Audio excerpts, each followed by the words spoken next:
You know the routine all too well. You look at the clock, it is 2:30 in the morning, then again at 4:30. You are exhausted, yet you are forced out of bed, navigating the dark hallway, afraid of tripping, just to use the bathroom for what feels like the 100th time.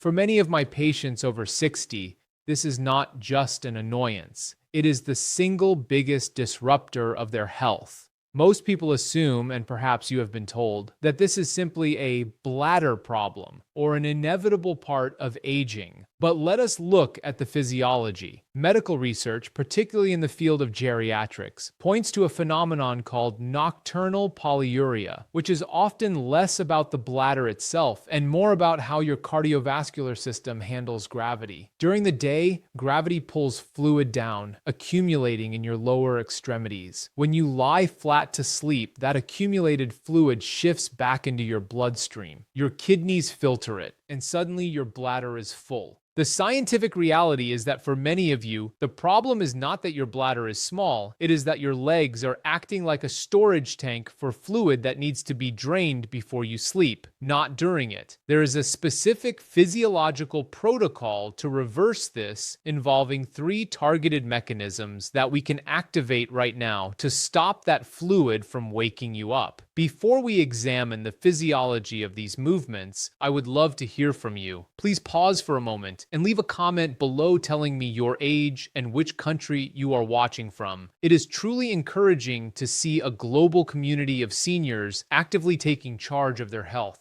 I make it a point to read and reply to these comments because your feedback matters. If you find this information helpful, please like the video, share it with friends who might be struggling with sleep, and subscribe if you are new here. Now let us discuss how to practically address this fluid retention. We need to understand that as we age, the venous valves in our legs, which are responsible for pushing blood back up to the heart against gravity, can weaken. This leads to peripheral edema or swelling, even if it is not visibly obvious to you. To address this, we must start at the very bottom of the kinetic chain, the feet. The first movement involves stimulating the plantar fascia and the nerve endings in the sole of the foot. You can use a tennis ball, a firm rubber dog ball, or even a frozen water bottle for this. While sitting comfortably, place the object under your foot and roll it back and forth with moderate pressure for about 45 seconds to a minute.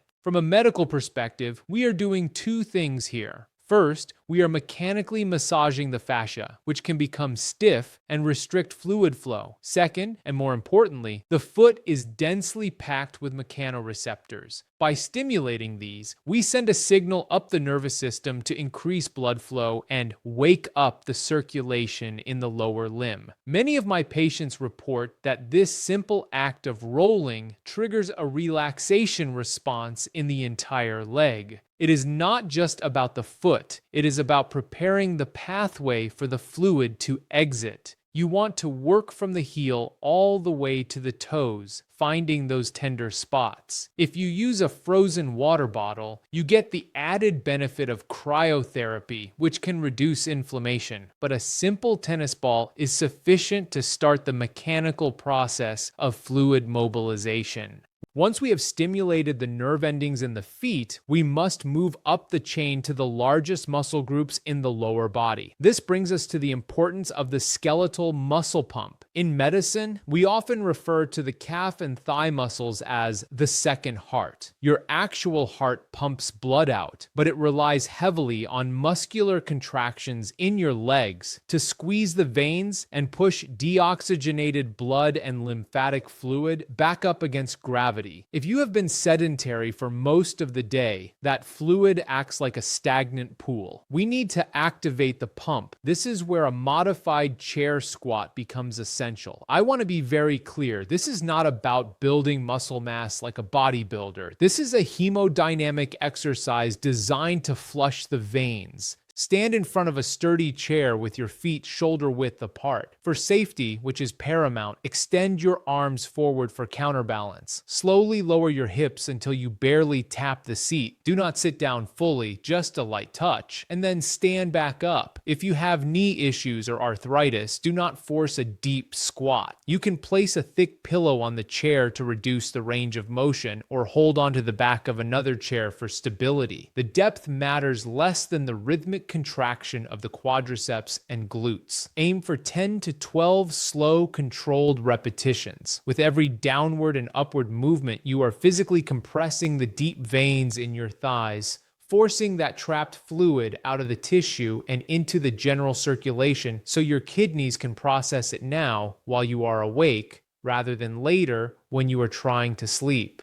After active pumping, we move to the most clinically effective position for draining the legs, often referred to in yoga as legs up the wall, but we are going to apply a specific medical protocol to it. This position uses gravity to your advantage, reversing the hydrostatic pressure that has built up all day. You will want to lie on your bed or the floor with your legs elevated against a wall. A common mistake I see is people scooting their hips too close to the wall, which strains the hamstrings and lower back. Please scoot back until your legs and hips form a comfortable, relaxed angle. You should not feel tension, you should feel supported. Once you are in this elevated position, we begin with calf activation. The calf muscle is the primary pump for the lower leg veins. Keep your heels on the wall and pull your toes toward your face, then point them away or peel the heel off the wall and press it back. Do this 10 times on each side. Visualize this action as a manual lever. When you flex the muscle, you empty the vein, and when you relax, it refills. By repeating this, you are manually pumping the edema out of the ankles.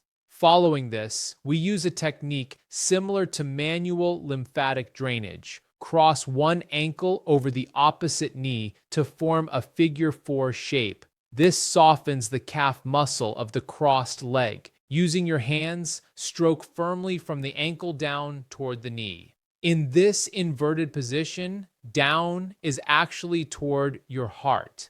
We always massage toward the heart to assist the lymphatic system.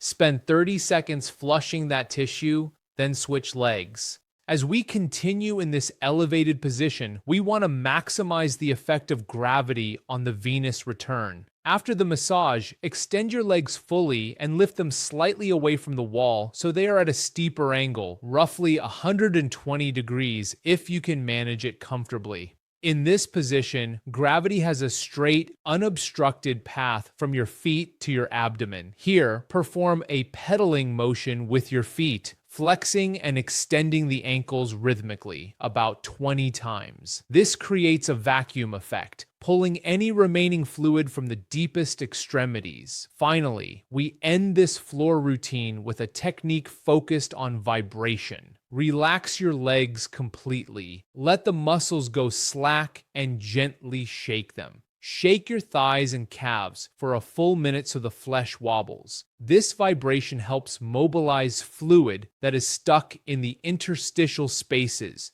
the tight areas between cells, allowing it to drain into the lymphatic vessels. It is a profound way to release tension and heaviness before sleep. Once you have completed these exercises, there is one final physiological adjustment we need to discuss regarding how you actually empty your bladder. This is a concept known as double voiding, and it is particularly critical for men with enlarged prostates or anyone with a weakened bladder detrusor muscle. Often, when you urinate, the bladder does not empty completely on the first attempt due to obstruction or muscle fatigue. This leaves a small amount of urine, known as post-void residual, which can trigger the urge to go again very shortly after you lay down. To fix this, go to the bathroom and urinate as you normally would. I highly recommend sitting down for this, even for men. as it allows the pelvic floor muscles to relax more fully than standing. When you feel you are finished, do not leave immediately. Stand up or lean forward slightly to change the pressure angle on the bladder, and go brush your teeth or wash your hands. Wait for about 20 to 30 seconds. Then, try to void a second time. You will be surprised at how often there is a significant amount of urine left. By patiently waiting and trying again, you clear that residual volume. This combination of physically pumping fluid out of the legs before bed and ensuring the bladder is truly empty creates a synergistic effect. You are reducing the fluid load that your kidneys have to process during the night, and you are maximizing the bladder's capacity to hold what little is produced. It is not a magic cure that works instantly for everyone, but physiology dictates that if you reduce the fluid volume in your legs, you reduce the urine production at night. Try incorporating this routine every evening for 2 weeks. It is a safe, non-invasive approach to reclaiming your sleep and your energy. Thank you for your time, and I wish you a restful night.